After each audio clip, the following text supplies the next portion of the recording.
Jean-Michel Lamazerolle, RCF Charente. Bonsoir à toutes et à tous, bienvenue dans En direct de chez vous, l'émission qui donne la parole aux acteurs du territoire. Ce soir, nous sommes donc au bord de la Charente, en aval de Jarnac, à 30 km à l'ouest d'Angoulême, à 2 pas de la nationale 141. Il ne manque rien au très joli village où nous nous trouvons. Le château sur son promontoire, l'église romane, les puits, le pont, le fleuve, les cygnes, les propriétés viticoles, la mairie, même son restaurant étoilé. Vous l'aurez deviné et vous l'avez entendu par la voix de Denis Charbonnier. Nous sommes ce soir à Bourg-Charente. Alors, qui mieux que monsieur Jérôme Sourisseau, son maire, par ailleurs président du conseil, vice-président du conseil départemental et président du Grand Cognac, pourrait nous faire découvrir Bourg-Charente et ses environs avec comme invité monsieur Thierry Véra, patron et chef du restaurant La Ribaudière, monsieur Patrick Ragnaud, directeur de Marnier l'Apostole et président du bureau national interprofessionnel du Cognac, madame Nadine Potier, viticultrice, productrice de Pinot, entre autres, monsieur Éric Montillon, gérant du camping de Bourg-Charente, madame Marion Vanier, artiste céramiste, monsieur Cyril Karénine, artiste sculpteur. Merci à vous d'avoir répondu présent. Et merci au public qui est en train d'applaudir avec nous. Alors, monsieur le maire, vous êtes un homme très actif et engagé tant au niveau du département que du Grand Cognac. Et pour témoigner plus précisément ce soir, comme maire de Bourg-Charente, j'ai envie de vous demander, à brûle-pourpoint, qu'est-ce qui vous fait courir et à quoi carburez-vous ? J'allais dire au cognac. Ah voilà, voilà. Au cognac et au Grand Marnier peut-être. Voilà, exactement. Non, c'est le plaisir de faire, le plaisir de rencontrer, de passer de sujets divers les uns après les autres et d'avoir le sentiment d'agir sur le cours des choses localement, modestement, mais fidèlement. Et donc c'est cela qui me donne l'énergie. Et puis ensuite, les bénévoles, tous ceux qui sont investis autour de soi, apportent l'énergie dont on a besoin pour mener tout ça. Vous nourrissez de l'énergie des autres et vous en donnez aussi. Alors vous ne devez pas manquer de travail. Comment pourrait-on présenter Bourg-Charente ? Bourg-Charente, c'est, alors évidemment, j'allais dire la plus belle commune de Charente, mais je ne serais pas tout à fait objectif. Il me semble que j'ai déjà entendu ça. J'imagine, il y a du monde sur la liste. Non, c'est une commune de 900 habitants qui s'est bien développée ces dernières années parce qu'elle est particulièrement bien placée, vous l'avez souligné, sur le bord de la nationale 141, à 2 pas d'Angoulême et de Cognac. Donc c'est vrai que c'est assez pratique pour les habitants qui travaillent à l'extérieur, sur une surface de 1200 hectares, donc une taille assez raisonnable, avec plusieurs particularités. D'abord, on a 3 crus du Cognac, on a de la grande Champagne, on a de la petite Champagne, une petite parcelle de fin bois. C'est une des rares communes à avoir ces 3 crus sur son territoire. Et donc on est imprégné évidemment du Cognac qui façonne nos paysages sur les coteaux comme dans la plaine du côté de Tillou. Là, c'est une commune qui a tout le temps été habitée par la présence humaine. Le corps le plus ancien qui a été retrouvé date du Mésolithique. C'est extrêmement ancien parce qu'évidemment, nous avons toute une partie rocheuse donc qui offrait des abris naturels pour les hommes et en bordure de la Charente. Donc évidemment, l'idéal pour que les hommes s'installent. Bourg-Charente conserve. Bourg-Charente conserve également, exactement. Et puis, l'histoire de Bourg-Charente est assez mouvementée, assez animée. Les seigneurs de Bourg, c'était un territoire assez riche, donc alimenté par la Charente. Donc, on a eu des seigneurs assez illustres, notamment un qui a construit l'abbaye de Châtres juste à côté. On a l'église Saint-Jean-Baptiste qui est du XIIe siècle, avec une fresque du XIIIe siècle et qui avait un prieuré assez conséquent autour. Nous avons appartenu à Artus Gouffier, qui était le précepteur de François Ier, qui lui avait offert la châtellenie de Bourg-Charente en guise de remerciement. Bref, beaucoup d'histoires et jusqu'à un événement extrêmement important pour une commune comme nous, la construction du pont, puisque avant nous étions une commune donc avec 2 parties et pour les habitants qui habitaient de l'autre côté de l'eau, comme on dit ici, c'était quelque chose d'assez conséquent. Donc la construction du pont a été un événement important dans l'histoire de la commune. Alors on a un grand patrimoine, 3 châteaux, vous l'avez souligné, celui de la maison Marnier l'Apostole, situé à côté du bourg. On a le château de Cressé qui a été édifié par Madame Martel et qui est aujourd'hui une maison de retraite, et le château de Tillou qui a fait suite à un logis plus ancien qui datait du XVIIe siècle. Donc un gros patrimoine, beaucoup de petits patrimoines, vous l'avez souligné également, des fours à pain, des fontaines, des puits divers et variés. L'occasion de souligner et de remercier l'association du petit patrimoine de la commune. Ce sont une dizaine de bénévoles qui travaillent 10, 12, 15 samedis par an à rénover bénévolement le patrimoine de la commune. Et c'est comme ça qu'on a redonné vie à 2 fours à pain notamment qu'on avait dans les villages. Une commune qui a beaucoup de services, 2 restaurants, un restaurant étoilé, j'en dis pas plus puisque le chef est là, il va en parler. On a à côté un multiple rural qui fait repas aussi à midi, poste, presse, tabac, bar, qui est un vrai lieu de rencontre pour la commune. On en est très, très heureux. On a des gérants qui gèrent très bien ça et qui en font vraiment un lieu de vie où tout le monde se retrouve. On a un camping avec des nouveaux gérants, mais là aussi j'en dirai pas plus puisqu'on va y revenir dans le détail. De nombreux artisans, sans les citer, puisqu'ils vont être évoqués tout à l'heure notamment. Alors, au niveau de la commune, on a un beau patrimoine et depuis 2008, on s'est engagé, on a refait beaucoup de choses sur la commune avec l'équipe municipale. On a refait l'ensemble du bourg. Là, on est en train de faire le deuxième village qui est Veillard, parce que Bourg-Charentes est constitué de 4 villages avec le même nombre d'habitants. C'est bien que vous nous donniez une image à la radio autour du fleuve. Voilà, pour que les gens puissent situer, effectivement. Tout à fait. Et puis, on a une vie associative de tout temps très, très développée et qui le demeure toujours. Donc, évidemment, avec des associations qu'on retrouve dans beaucoup de communes, comme les parents d'élèves, la chasse, etc. Mais un comité des fêtes très dynamique, avec une fête de la Saint-Jean qui a lieu le 4e week-end du mois de juin, avec beaucoup d'animations, principalement autour du fleuve. Banda et fleuve, c'est les thèmes qui occupent les animations du week-end. Et puis, depuis 3 ans, également, un spectacle son et lumière que nous avons lancé, qui s'appelle depuis l'année dernière La fabuleuse histoire du cognac et qui rassemble 135 bénévoles, c'est-à-dire un habitant sur 8 qui fait partie de ce son et lumière qui est assez réussi. Du moins, on en est content, aussi investi, donc on est content. Et qui va être... Vous le faites où? Alors, il se fait sur le fleuve, au pied du château, indirectement. Et évidemment, il y a un ensemble d'interactions entre des scènes qui sont sur l'île en face, qui sont sur l'eau, puisqu'on monte une scène immergée, ce qui permet aux acteurs et aux chevaux de marcher sur la Charente. Et puis, l'année prochaine, quelques nouveautés avec des scènes qui seront plus près du public encore. Vous avez pris modèle au Puy du Fou? Bien modestement. Oui, bien modestement. C'est un embryon. C'est un embryon, c'est une petite aventure. Vous me demandiez à quelle énergie je fonctionne. Voilà, c'est une petite aventure. On a fait un appel à volontaires. Il y a eu tout de suite 80 personnes qui ont adhéré. Bon, du coup, ça porte et puis on y va et on est parti dans cette aventure. Le temps qu'elle durera peut-être pas aussi longtemps que le Puy du Fou. Tant qu'on s'amuse, on continue et puis après, on verra. On ne sait pas. On ne sait pas. J'ai envie juste de vous faire évoquer Bouteville, puisqu'on est à côté, puisque vous vous occupez du Grand Cognac et que c'est pour vous un lieu important. En tout cas, je vous y ai entendu il y a peu de temps pour une fête autour de Bouteville. Effectivement, on a un patrimoine sur l'histoire du cognac extrêmement important et le château de Bouteville fait partie de cela. On a des paysages vus du château de Bouteville ou en prenant en photo le château de Bouteville qui sont uniques, qui ont fait le tour du monde. On retrouve des photos sur le vignoble situé à Saint-Preuil-Bouteville jusqu'aux États-Unis. C'est souvent utilisé comme image. Donc c'est sûr que c'est quelque chose dont on peut faire quelque chose. Et souvent ici, on parle de l'histoire d'ici à travers l'histoire du cognac, mais c'est aussi l'histoire d'un territoire. Et le château de Bouteville, à travers les guerres avec les Anglais, à travers les guerres de religion, c'est un site qui retrace toute l'histoire. Donc on a une vraie ambition au niveau de l'agglomération. On va d'abord lancer une campagne de fouilles approfondie et volontaire, puisqu'on va sûrement retrouver le château médiéval, probablement aussi la cité romaine, Botavilla, puisque ça vient de ce nom-là. Et puis ensuite, l'objectif du château, de la rénovation, c'est d'en faire un lieu de réception, un lieu de témoignage historique, probablement avec... des choses comme on appelle en réalité virtuelle, réalité augmentée. On travaille avec des écoles de l'image d'Angoulême. L'objectif étant d'en faire un vrai lieu de visite, un vrai lieu touristique. Bon, merci Monsieur le maire. Je vois que vous allez encore carburer longtemps, si je comprends bien. On vous applaudit, on vous retrouvera au long, parce que vous gardez le micro au long de cette émission. Merci beaucoup. Après le témoignage de Monsieur le maire, et pour, si j'ose dire, nous mettre l'eau à la bouche, à vous qui êtes peut-être à table. Je suis heureux de tendre le micro d'RCF Charente à monsieur Thierry Véra, patron et chef de la Ribaudière, une étoile Michelin depuis 22 ans, installé depuis 30 ans dans le bourg. Vous êtes un enfant du pays. En Charente, beaucoup de gens vous connaissent, soit parce qu'ils ont eu la chance de goûter votre cuisine, soit parce qu'ils ont vu, entendu ou lu à travers les nombreuses émissions de télévision ou de radio auxquelles vous avez participé ou lu vos livres. Mais ce soir, où nous nous mettons l'accent sur les acteurs du territoire, comment l'enfant du pays en est-il venu à s'installer à Bourg-Charentes, monsieur Thierry Véra?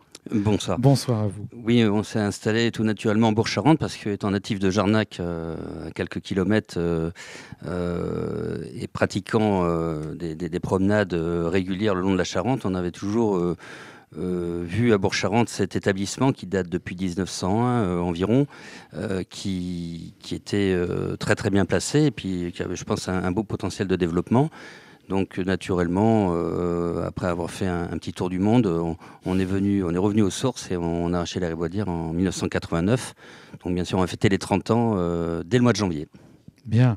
Alors, c'était quoi quand vous l'avez acheté, une guinguette? Parce que non, là, du tout. Non, c'était déjà une très l'eau. très belle table Oui. dans les, on va dire des années 70 jusqu'aux années 80. C'était même certainement une des plus belles tables de Charente déjà. Donc ça a été peut-être plus facile de se glisser dans la peau. Exactement, on a votre... simplement assuré la continuité avec au début une toute petite équipe, et puis au fil des années, on a investi un peu, on a augmenté le personnel, et puis on s'est dirigé après sur une cuisine, on va dire, dite gastronomique, et qui est surtout avant tout une cuisine d'un territoire, d'un terroir, qui est vraiment le pays cognaçais. Ben c'est bien, c'était ma deuxième question. J'avais dit, comment avez-vous évolué dans votre cuisine et comment fait-on pour conserver son étoile au Michelin? Il y a ces deux questions dans une, mais enfin, ça se tient. Alors comment fait-on la cuisine, c'est un vaste sujet. En tout cas, le choix que l'on avait fait, c'est de travailler les produits d'exception le plus simplement possible. Donc, vous savez, la grande cuisine, très souvent, c'est une qualité de produit, une qualité de cuisson, une qualité d'assaisonnement. Et là-dessus, on y a ajouté une part de créativité, tout en respectant les codes traditionnels de la cuisine charentaise. Donc il y avait quand même une identité assez forte dans cette région-là. Pourquoi? Tout simplement parce qu'on est entre la Charente-Maritime et la Dordogne. Donc on a toujours eu un accès au bord de mer assez facile. Donc, naturel. Et donc la Charente est un peu le trait d'union de ces deux fortes identités culinaires. Et donc on fait une cuisine un peu terre-mer, donc qui est le trait d'union entre le 17 et le 24. Donc au 24, on va trouver bien sûr les volailles, on va trouver des champignons. Oui, j'allais vous dire, où est-ce que sans doute vous prenez vos produits dans la région avec des circuits courts, comme on dirait aujourd'hui? À 80%, effectivement. Et on a surtout œuvré aussi à inciter les jeunes à s'installer et nous faire les meilleurs produits qu'ils soient. Aujourd'hui, c'est d'actualité. Il y a 30 ans, ça l'était moins. On a écrit un ouvrage à ce sujet-là il y a 20 ans, où on incitait vraiment les jeunes à faire du maraîchage, à refaire des élevages raisonnés, et à nous, après, d'en être un peu les ambassadeurs, les porte-drapeaux. On est très content d'avoir la truite de Jansac. On a aidé à développer l'appellation sur le veau de Chalais. On a travaillé avec beaucoup de maraîchers pour qu'ils nous sortent des produits de qualité. Et vous sentez une vraie évolution dans ces producteurs sur le territoire? Totalement, surtout aujourd'hui où on se rend compte des problèmes de l'agroalimentaire, des gros trusts français, parce que c'est un lobby assez important. Et on voit qu'en Charente, c'est un peu un pays de cocagne. Bien sûr, on a le cognac qui est un peu la locomotive, mais en Charente, c'est un des rares départements où on trouve un peu de tout. Contrairement à d'autres régions en France qui sont très souvent sur des monoproduits. Ici, on a une telle diversité qu'on ne s'ennuie jamais. La saisonnalité est très très marquée aussi. Donc pour nous, c'est vraiment un lieu où on peut s'exprimer au quotidien. Mais je suis content de vous l'entendre dire parce que peut-être des fois les Charentais ne s'aperçoivent pas de la chance qu'ils ont. Très souvent. Très souvent. Vous savez, parce que le Charentais, des fois, il trouve que c'est toujours mieux ailleurs. C'est ça. Parce qu'il méconnaît son terroir et on l'invite vraiment à le découvrir parce que comme certains touristes nous disent, c'est un petit peu la petite Toscane française. C'est un endroit où on fait 10 km et ça change. Il y a une très très belle diversité. Les paysages changent, la culture change. On voit des vaches limousines jusque... On ne parle pas des lumières automnales ou de printemps. Exactement, oui, c'est magnifique. Alors j'avais mis comment peut-on qualifier votre cuisine, mais vous venez de le dire aujourd'hui. Et comment évolue-t-elle? Comment vous la voyez évoluer? Parce que ça change toujours. Il y a eu des périodes où on était très en pointe. Maintenant, il y a des cuisines peut-être avec Monsieur Marx qui sont plus dans la science ou je ne sais pas comment dire. Oui, on essaie des choses. Nous, on est plus classique, on est plus terre à terre. D'accord. Moi, je suis très terroir. Vous savez, j'ai mes propres truffières. Ouais, je m'investis également sur une propriété viticole. Je fais également un peu de vin. Bon, on essaye vraiment de partager tout ce savoir-faire charentais et tout ce terroir qui est vraiment un terroir de qualité parce qu'on a des terres qui sont très fertiles où on peut y faire plein de choses. Ça veut dire trouver sa place et magnifier les produits qui sont sur le territoire. Exactement, et d'en être très fier parce que je peux vous garantir pour voyager beaucoup qu'on a des produits d'une rare qualité. Alors, moi j'avais envie de parler 2 secondes peut-être vous avez un autre restaurant en Charente-Maritime. Tout à fait. Et puis de votre fils, parce que on va voir que ça va peut-être continuer toute cette histoire. Qui est du reste le restaurant de mon fils. C'est ça. Qui a fait ses premières armes il y a 4 ans, donc ça s'appelle la plage de la Ribaudière, sur la commune de Ronces-les-Bains. Et c'est une volonté, pareil, d'un terroir, de mettre en valeur les produits de la mer, donc exclusivement les coquillages, les poissons, et le plus simplement possible pour préserver la qualité du produit. Parce que des fois, c'est dommage, on peut aller sur la côte et pas forcément manger du poisson qui vient de la pêche de proximité, comme le port de la Cotinière, le port de Royan ou de la Tremblade, qui donne vraiment une pêche côtière journalière qui est d'excellente facture. Ah bah c'est effectivement la Cotinière, un des plus grands ports de pêche, enfin en tout cas où il y a la criée encore. Tout à fait, et sur une pêche côtière, hein, pas, ce sont des bateaux qui sortent qu'une journée, donc et ça part, d'ailleurs beaucoup de cette pêche-là part sur Paris, et voire même à l'étranger via Rungis, parce qu'on est très envié. Comme quoi, vous voyez, dans la région, on a des produits que le monde entier nous envie. Et voilà. Et vous en particulier, donc on est prêt à aller vous voir. Merci beaucoup de votre témoignage, monsieur Thierry Vera. On peut applaudir monsieur Thierry Vera pour l'encourager à continuer sa bonne cuisine du terroir. Et il vient d'arriver, alors c'est parfait, ça tombe impeccablement bien. Je salue maintenant monsieur Patrick Ragnaud. Vous êtes le directeur de la maison Marnier l'Apostole et également depuis 1 an le président du Bureau national interprofessionnel du cognac. Là encore, j'aimerais mettre l'accent sur le côté local de l'entreprise Marnier l'Apostole ou Grand Marnier qui rayonne et vend dans le monde entier. Pourtant, je ne suis pas certain que les gens qui nous écoutent se doutent tous que cette liqueur soit élaborée à côté de chez eux. Alors monsieur Ragnaud, pourriez-vous nous conter son histoire et nous dire comment elle s'inscrit dans le tissu de l'économie locale? D'abord, bonjour. Bonsoir. Bonsoir. Je suis désolé de vous attraper comme ça au vol, mais c'était à vous. Voilà. Voilà. Merci de m'avoir invité à votre soirée.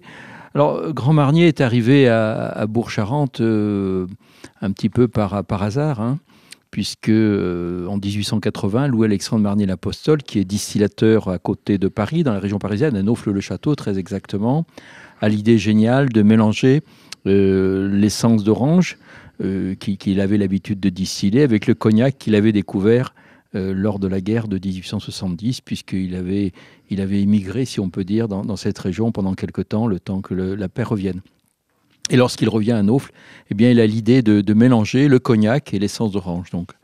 Et les affaires progressent très vite, se développent énormément, et il a l'idée, je pense, qui nous plaît tous, d'avoir acheté en 1921 le château de Bourg, le site de Bourg-Charentes, où nous sommes toujours installés. Voilà. Donc depuis 1921, nous achetons à nos viticulteurs, nous faisons vieillir, nous assemblons des cognacs. Et depuis 2012, très exactement, nous avons transféré la distillerie qui historiquement était donc à Naufle-le-Château à Bourg-Charentes. Donc sur ce site maintenant, nous avons donc les opérations de cognac, mais également cette activité de distillation des oranges qui est très très particulière. Et ça veut dire que vous avez combien de gens du territoire qui travaillent chez vous ? Alors donc aujourd'hui, ce sont des gens du territoire. Moi-même, je suis du territoire. Nous sommes aujourd'hui 16 personnes. 16 personnes qui travaillent toute l'année à ces activités de cognac, de d'oranges, de distillation des oranges, mais également du château, hein, puisqu'on a ce magnifique château qui surplombe la rivière. On parlait du château avant que vous n'arriviez. Voilà, c'est ça que mon voisin Thierry Véra voit tous les matins en servant dans son restaurant. Donc, qui est un site magnifique, il faut bien l'avouer. Ouais. On peut visiter ou pas? Non, alors ça n'est pas ouvert au public. Ça n'est pas ouvert au public. Nous organisons tous les 2 ans ce que nous appelons la journée des liqueurs, donc qui est une porte ouverte en quelque sorte sur réservation. Donc la dernière a eu lieu en mai dernier. Bon. Et alors donc votre territoire d'investigation dans le monde entier? Ah oui. Donc Grand Marnier est une liqueur donc qui s'exporte dans plus de 150 pays dans le monde. Et je crois qu'aujourd'hui, c'est 93-94% de nos volumes qui sont exportés. Donc c'est vraiment une liqueur mondiale, tout à fait. Donc quelque part, c'est un petit peu de Bourg-Charentes que l'on déguste quand on est à New York, à San Francisco, à Moscou, à Shanghai ou je ne sais où. Bien. Quand on a préparé l'émission, on en a parlé tous les deux. Il y a eu peut-être, en tout cas par chez nous, un désamour des liqueurs à certains moments, ou peut-être dans les années passées. Est-ce que vous sentez un regain chez nous? Mais sans doute qu'il y en a plus à l'étranger, où la liqueur est plus consommée. C'est une vaste question. Alors, avec notre œil de Français, effectivement, on a tendance à trouver la liqueur un petit peu vieux jeu, un peu dure, un petit peu poussiéreuse, disons. Alors, je pense que les choses sont en train de changer. Je parle toujours de la France. Puisque nous avons lancé au mois d'octobre dernier à Paris une grande manifestation au cours de laquelle nous avons repositionné, comme on dit dans notre jargon marketing, le Grand Marnier sur le segment des cocktails, sur l'utilisation de cocktails, ce qui est tout à fait nouveau. Mais si je regarde avec un œil un petit peu plus ouvert sur le monde, je vois qu'aux États-Unis, par exemple, qui est notre premier marché, et de loin, la consommation de Grand Marnier se fait quasi exclusivement ou en cocktail ou en long drink. Donc vous voyez, suivant les pays, les usages sont très différents. Et donc je pense qu'il faut avoir cette vision un petit peu mondiale pour bien voir comment est consommé notre produit. Bon, c'est pas M. Véra qui nous contredira. Les goûts et les couleurs changent aussi en fonction des pays et des gens qui viennent vous voir aussi dans votre restaurant. Bon, écoutez, merci. Peut-être on reviendra vers vous, mais merci de ce témoignage parce que on vous a attrapé là comme ça. Aussitôt, à votre avec arrivée. Plaisir, au vol. Bravo à vous, merci. Alors, du Grand Marnier au Pinot, il n'y a qu'un trait de cognac qui m'amène à saluer maintenant Madame Nadine Potier, viticultrice, récoltante, productrice de Pinot et de cognac, également distillatrice au domaine Potier, propriété familiale depuis 5 générations, située sur les coteaux de Grande-Champagne, où vous exercez avec votre mari Patrick. Alors, Madame Potier, on vient de voir avec Monsieur Ragnaud la saga d'une entreprise, et j'aimerais que vous puissiez nous faire partager la vôtre entre enracinement, tradition et modernité. Oui, bonsoir. Bonsoir, Madame Potier. Oui, alors le Pinot des Charentes, c'est un produit comme le cognac qui a une longue histoire. Et quand on est producteur, on est aussi, on reçoit et on doit transmettre une tradition et on doit s'adapter aussi aux évolutions, tout en gardant l'identité du produit. Donc, c'est aussi une grande responsabilité que nous avons et c'est aussi une motivation aussi qu'on peut avoir par rapport à ces produits, à cette mission en quelque sorte. Donc, nous développons les pinots, les jus de raisin aussi et c'est vrai que c'est quelque chose qui reste très complémentaire au cognac. D'accord. Mais alors donc, vous vendez surtout du pinot, oui. Mais pas du tout de cognac, du coup. Pas de cognac en bouteille, non. D'accord. Alors, parlez-nous un peu de cette histoire de génération. Comment est-ce qu'on perdure sur un lieu? Ça paraît assez naturel dans cette région, que l'entreprise se transmette de famille en famille. Mais comment est-ce qu'aujourd'hui, ça continue? Est-ce que ça va continuer, d'ailleurs? Oui. Enfin, a priori, oui. Bon, bonne nouvelle. Oui. Bonne nouvelle, on a notre dernier fils qui travaille avec nous depuis 2 ans maintenant. En fait, on reste... ce sont les vignes déjà qui nous fixent un petit peu, puisque c'est quand même l'origine des produits. Ensuite, on a donc les vignes, on a les bâtiments, on a toute une structure existante que l'on fait évoluer, qu'on adapte aussi aux évolutions techniques et aux obligations aussi que l'on peut avoir, puisque on est dans la tradition, mais on est en même temps dans une évolution perpétuelle. Donc, il y a sans cesse cette adaptation et on essaye de garder quand même l'âme du produit d'origine quand même. Oui, j'ai la chance de faire une émission qui s'appelle De la vigne et des hommes tous les mois, en partenariat avec le BNIC d'ailleurs. Et là, on découvre tout ce que ça implique. Et en termes de protection de l'environnement maintenant, il y a des chartes qui sont mises en place. Comment un maire fait-il attention, plante-t-il des haies pour... vous avez évidemment à suivre toute une évolution. Ce n'est pas qu'une transmission de tradition. C'est pour ça que je parlais de modernité en même temps. Voilà. Tout à fait. On est en fait gardien d'un patrimoine, mais c'est aussi bien un patrimoine matériel qu'immatériel. Donc il y a un savoir-faire qui existe donc avec cette transmission que l'on poursuit. Et en même temps, les évolutions, les découvertes font que on réajuste aussi un certain nombre de pratiques. Mais souvent, on se rend compte que on faisait les choses parfois correctement. Puis on a aussi une technologie qui existe, qui se développe, qui nous aide aussi, qui nous permet de faciliter le travail et d'avancer aussi. Donc j'allais dire, c'est pas trop un poids que cette évolution, mais vous êtes bien accompagné. Oui, on essaye. Après, ça dépend comment on perçoit les choses. Disons que ça va très vite et qu'il y a plusieurs vitesses. Les évolutions vont très très vite. Nous, on travaille avec la nature qui a son rythme, donc on a plusieurs vitesses. Et après, nous, faut arriver à suivre et arriver à trouver le bon tempo entre l'ensemble. Bon, ça veut dire que vous faites de grandes journées. Elles sont assez longues, oui. Bon, écoutez, on vous applaudit, on vous remercie de votre témoignage et on vous souhaite une belle continuité à la maison au domaine Potier. J'avais prévu de la musique, mais je crois qu'on a beaucoup d'invités, donc on va pouvoir prendre le temps avec eux d'échanger. Vous êtes toujours sur RCF Charente à l'écoute de notre émission en direct de chez vous, en direct de Bourg-Charentes, avec à mes côtés monsieur le maire Jérôme Sourisseau et les invités. J'accueille maintenant monsieur Éric Montillon, gérant du camping de Bourg-Charentes. Et c'est vrai que dans cette émission, j'ai peu l'occasion de parler de camping.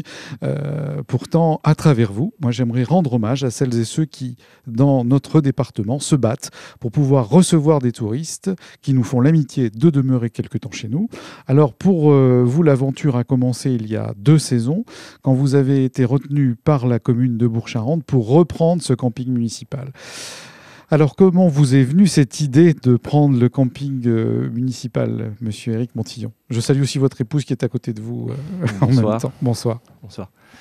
Voilà, oui, le camping était une idée déjà qui nous plaisait beaucoup auparavant. Nous sommes camping-caristes, donc nous aimons ce type de déplacement, de vacances. Et l'idée était déjà d'ouvrir une aire de camping-car. Nous ne savions pas où, en Charente-Maritime, nous cherchions, mais ce n'était pas facile de trouver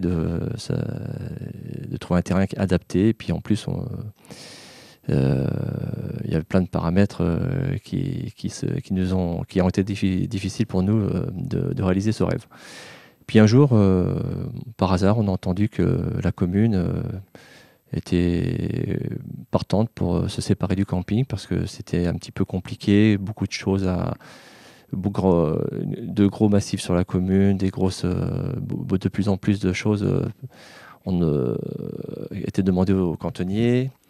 Et donc, ça veut dire que c'était une charge un peu trop lourde pour la commune. Voilà, ça devenait une charge un peu lourde pour la commune. Et donc, ils ont fait un transfert de charge. Donc nous, on s'est proposé, puisque c'était déjà une idée qui nous tenait à cœur. Et puis, notre candidature a été retenue, et on est parti avec mon épouse dans cette belle aventure. Oui, c'est pour ça que je disais qu'il fallait qu'on la salue, parce qu'elle est dans le coup avec vous. Mais vous nous direz comment. Donc vous avez reçu ce camping, mais vous êtes par ailleurs frigoriste. Ça veut dire que vous ne pouvez pas vivre de cette activité, totalement en tout cas. Oui, effectivement. Donc c'est à la fois un plaisir, c'est presque un investissement personnel. C'est ça, c'est un investissement personnel, c'est un plaisir de rencontrer des gens, c'est un plaisir de le faire, de le faire grossir, et puis peut-être un jour de pouvoir travailler un peu plus, basculer sur cette activité. Bon, pour le moment, c'est vrai qu'on ne peut pas en vivre, hein, donc ça demande beaucoup d'énergie. Et il faut être costaud, l'un et l'autre. Oui, parce que ça veut dire que lorsque vous travaillez pendant les mois d'été, c'est votre épouse qui s'occupe. Vous partagez en fonction de vos vacances, je crois. Hein. C'est-à-dire qu'aujourd'hui, vous ne faites plus de camping-car, vous ne bougez plus. C'est bien de prendre un camping, mais vous ne bougez plus. C'est ça, l'été, on ne bouge plus avec le camping-car, donc on part un petit peu plus l'hiver. Très bien. Et donc cette aventure à deux avec votre épouse, c'est pas trop lourd. Ça va. Vous avez envie de continuer. Monsieur le maire, vous voulez ajouter quelque chose ? Non, pas du tout. Bon, je vous laisse continuer.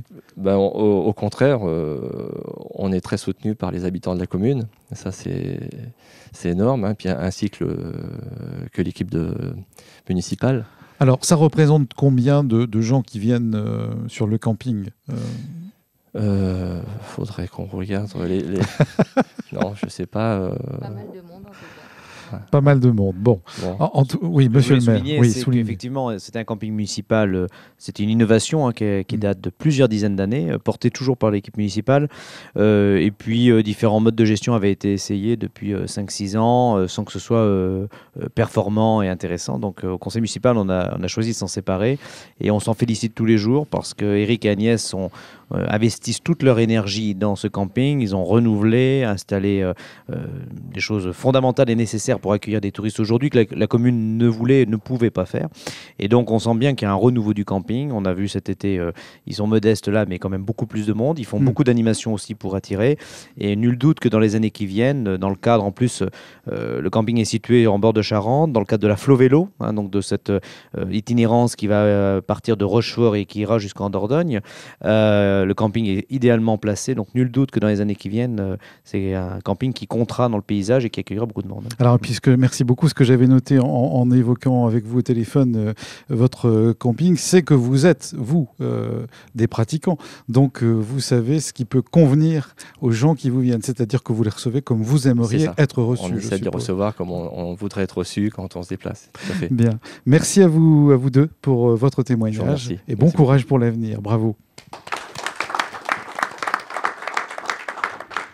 Alors maintenant, j'ai le plaisir d'accueillir Madame Marion Vanier, élue femme d'affaires de l'année en 1988, alors que vous étiez PDG d'Amstrad France, pionnier des géants de l'informatique.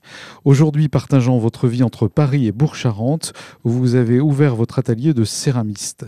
Votre vie, à elle seule, mériterait un roman, ou en tout cas une émission entière. Mais ce soir, c'est l'histoire de l'artiste installé à Bourg-Charentes qui nous intéresse. Et tout d'abord, pourquoi avez-vous choisi cette petite cité en bord de Charente ? Je n'ai pas commencé par choisir Bourg. Je suis déjà arrivée à Cognac quand j'avais une dizaine d'années, puisque mon papa a pris un poste de direction d'une maison de Cognac. Et donc, on est tous venus de la région parisienne et on s'est installés à Cognac. Bon, donc, mes racines ne sont pas forcément de Cognac.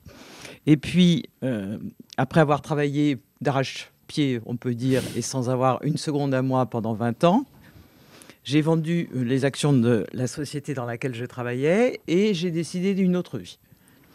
Et là, mon fils aîné habitant Bourg-Charentes depuis, je ne sais pas, alors là, le nombre de générations, je ne sais pas, mais je crois que c'est plus que 5, puisque je crois que ça monte à 1600 à peu près. Le grand-père de mon fils a été maire pendant 24 ans. Oui, il y a son nom écrit sur la plaque derrière Monsieur le maire. On l'a découvert tout à l'heure, qui a été maire de 1919 vaguement, parce à 1944. Dans un spectacle, mais je savais pas que même eux ne savaient pas que c'était 25 ans. Et comme il a eu des enfants, j'ai voulu me rapprocher de mon fils. Mais je n'avais pas encore mes racines là. Un jour, il m'appelle... Et il me dit, maman, tout de suite, tu sautes dans le train, tu viens, on a une maison à vendre sur la place du port en face du fleuve. Je n'ose pas dire non à mon fils, il est excité comme un pou, je cours, j'arrive et je tombe devant une masure, mais une masure, vous ne pouvez pas imaginer. C'était avant Monsieur Souriceau, la vie d'avant de Bourg-Charentes, dans une maison où une femme vivait sans eau, sans électricité. La maison était très bon marché, mais je l'ai achetée sans la visiter parce qu'il y avait une partie qui était entièrement fermée.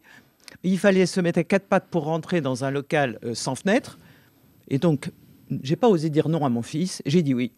Et je me suis dit, nom d'une pipe, me voilà bien avec cette affaire-là. Et puis c'est peut-être comme ça que l'aventure d'amour en fait entre Bourg et moi est arrivée. Parce que pendant 2-3 ans, je n'allais pas très vite pour refaire cette maison. Et puis un jour, j'ai dit, je veux dormir dans ma chambre. Et je ne sais pas ce qui s'est passé. Le jour où j'ai commencé à dormir dans ma chambre, j'ai aimé cette maison. Je me vois nulle part ailleurs. Et au lieu d'y passer, 3 week-ends par an pour voir mes petites filles, je me suis installé 6 mois par an. Et cet endroit qui n'était pas mon endroit, puisque je suis arrivé par hasard, est devenu vraiment mon endroit et je sens mes racines ici. Vous avez été adopté aussi par la maison, sans doute. J'ai adoré cette maison, je me vois nulle part ailleurs. Bien. Et puis, petit à petit, j'ai acheté un atelier. Bon, ça aussi, c'était pas prévu, c'est un peu comme avec mon fils, je fais un peu au gré du vent et je saisis les opportunités. Et cet atelier, en fait, c'était un garage pour ma voiture. Et il est devenu un atelier de céramique. Tellement beau, tellement calme, avec la lumière d'ici, le calme, mais la vie en même temps. Parce que moi, sans mouvement, je suis très malheureuse. Et dans cette commune, il y a quand même la vie l'été. Il y a les bateaux qui s'arrêtent devant la maison. Il y a le restaurant La Ribaudière qui amène toujours beaucoup de monde. D'ailleurs, quand on me demande où j'habite, j'ai dit à côté de La Ribaudière. Tout le monde sait où c'est. Et il n'y a pas trop de monde et il y a quand même du monde. Il y a cette vie et il y a cette animation qui existe vraiment dans la commune de Bourg-Charentes. C'est important que vous disiez ça parce que oui, justement le but de l'émission, c'est de dire il se passe des choses en Charente. Vous savez, oui, les villages sont pas morts. Cette commune est en vie. Elle est en vie. Et ça change tout. Enfin, pour moi, ça change tout. J'ai horreur de ce qui est mort. J'ai horreur de ce qui ne bouge pas. Et là, franchement, à Bourg, on est. On le sent chez vous, quand on le sent bien. Alors, la céramique. La céramique, ça, c'est Comment pareil. On passe de l'informatique à la céramique? Alors là, je fais un raccourci sans doute. Oui, un raccourci, un grand raccourci. On se dit comment on passe d'hyperactive à quelqu'un qui fait rien. Là, je ne pense pas que la céramique, c'est pas rien, la céramique. C'est pas rien, mais avant de la trouver, la céramique, il y a un chemin. Et en fait, c'est pareil, c'est au gré du vent, au gré des passions. C'est un espèce de petit chemin que j'ai pris qui a fini par la céramique. Mais dans ce chemin, il y a quand même une grand-mère que j'aimais beaucoup, qui était déjà artiste, qui m'impressionnait beaucoup. Elle n'en parlait pas, on ne faisait pas avec elle, mais elle avait peint la salle des fêtes entièrement. Elle avait fait un théâtre de la salle des fêtes dans un village de Dordogne. Elle avait plus de 65 ans. Elle était montée sur son échelle. Elle avait tout peint. Elle avait fait vraiment un théâtre. Elle avait fait dans une commune de Dordogne, parce qu'elle avait aussi une maison à Nice, un carnaval. Elle ressemble à Monsieur Souriceau, finalement, ma grand-mère. Un carnaval tiré par des tracteurs. Mais c'était incroyable, cette femme. Et c'est cette espèce... Le salon de la maison, il avait été peint en 2 jours par un de mes aïeuls, qui était médecin de campagne. Il avait peint tout. Donc j'ai quand même vécu dans ce décor. Il n'a pas été transmis à ma maman, mais moi, je pense qu'il y a une graine. Oui, et ça a sauté une génération. J'ai eu le temps, oui, et que je me suis bien ennuyée en passant de tout à rien. C'est cette graine qui a germé en moi et qui m'a apporté beaucoup de joie. Là, on passe. Alors, on peut vendre des ordinateurs, des choses, mais là, on travaille avec ses mains. On est dans la matière. J'aime la terre, moi. J'aime l'eau et la terre. Bon, alors là, vous êtes. Donc, si vous voulez, c'est peut-être pour ça que j'ai pas d'attache à Paris, bien que j'y sois né. Il n'y a pas assez de terre, pas assez d'eau pour moi. Bon. Et la céramique, il y a de la terre et il y a de l'eau. Ça n'empêche pas aussi d'avoir un beau jardin. Et puis, il y a aussi le rapport aux autres. Ce qui est très difficile d'arrêter de travailler, c'est d'arrêter d'avoir l'autre. Et grâce à la céramique, je partage. C'est important ce que vous dites là. Voilà. Ouais. Et aussi, j'ai un sens. Parce que partout où je vais, je pense à la céramique. Quand je vois des couleurs, quand je vais visiter des musées, j'ai toujours ça en tête. Et c'est un espèce de... C'est ça qui me tient debout, avoir ce sens-là. Alors... Quand est-ce qu'on peut vous voir ici? Est-ce que votre atelier est ouvert au public? Il est ouvert, pas tout le temps, parce que je suis libre, donc je veux rester libre. Mais alors vous exposez, j'aime travailler en même temps. On peut voir, parce que là c'est la radio, donc on ne peut pas voir, mais où est-ce qu'on peut voir vos œuvres? On peut me téléphoner et j'ouvre mon atelier, c'est très très facile. J'habite à je sais pas, 40 mètres, 50 mètres de mon atelier. Donc quelquefois les gens sonnent à ma porte aussi. Bien. Une fois comme ça, il y a des gens qui ont sonné, j'arrivais, comme ça je voyais des gens à la fenêtre. Bon, je me suis dit, c'est des étrangers, il y a beaucoup d'étrangers, je vais les faire rentrer. Ils ont acheté la moitié de la production. Je faisais ça pour leur faire plaisir. Bon. Alors depuis, j'attends devant la porte, mais... ça marche peut-être pas à tous les coups. Non, pas toujours, j'en ai fait rentrer d'autres, mais ça s'est passé qu'une fois. Merci beaucoup de ce beau témoignage de vie, en tout cas, et plein de charme et de dynamisme. Voilà, je vous en prie. Merci, Madame Magnier. Alors, notre dernier invité, c'est Cyril Karénine. On reste dans le domaine artistique. Vous êtes artiste sculpteur, plasticien, installé depuis le 1er février dernier à Bourg-Charentes, mais vous étiez dans le secteur de Cognac avant, arrivé dans la région par le biais des Sarabandes. Tous les gens qui vont sur la côte en passant par Cognac ne peuvent pas rater une de vos œuvres, puisque c'est à vous que l'on doit le dragon bleu ondulant dans l'un des ronds-points de cette route en direction de Saintes, réalisé avec des bidons en partenariat avec les élèves du lycée Louis Delage. Comme pour les autres invités, je souhaite vous demander, mais comment êtes-vous arrivé à Bourg-Charentes, Cyril Karénine ? Alors, je suis arrivé un petit peu par hasard et surtout grâce au maire, Jérôme Sourisseau. Il se trouve que précisément, il y a 1 an, je cherchais un logement et un atelier un petit peu en urgence. Et Jérôme Sourisseau a répondu à cet appel et j'ai pu m'installer le 1er février à Bourg-Charentes. Alors, il faut que vous nous parliez maintenant de ce que vous faites, parce que je viens de dire que vous étiez artiste plasticien, etc. Moi, j'ai lu plein de choses sur vous. Comment est-ce qu'on peut qualifier vos œuvres ? J'ai lu Cabinet de curiosité mobile. Alors, dites-nous un petit peu tout ça. On a encore 3 minutes. C'est la grande aventure qui m'anime et qui m'occupe en ce moment. C'est le Muséum nomade d'histoire pas naturelle. Effectivement, c'est un cabinet de curiosité qui a la prétention d'être un muséum nomade d'histoire pas naturelle. Et voilà, alors dans son histoire, puisque, comme vous le disiez, je suis sculpteur dans un premier temps, mais finalement scénographe. Je travaille beaucoup avec d'autres compagnies d'art de rue, je réalise des décors. Et j'ai créé aussi mon propre spectacle, donc ce muséum nomade d'histoire pas naturelle.